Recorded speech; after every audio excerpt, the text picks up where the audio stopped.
Poor adhesion. Coating peels off existing paint, steel plate or plastic plate. It might occur either very quickly or in a few weeks. Reasons. 1. Wrong or poor quality degreasers are used. 2. Release agent on plastic parts are not removed completely. 3. Wrong hardener or thinner is used. 4.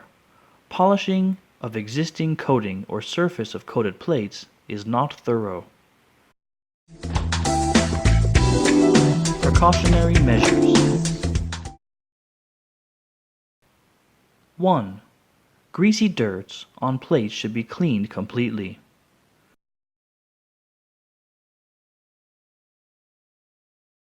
2.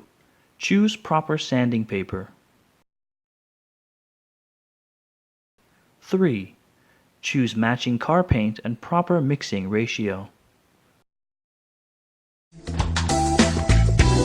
Solutions.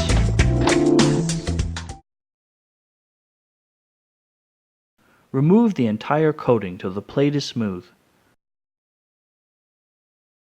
Then, spray new paint after resanding.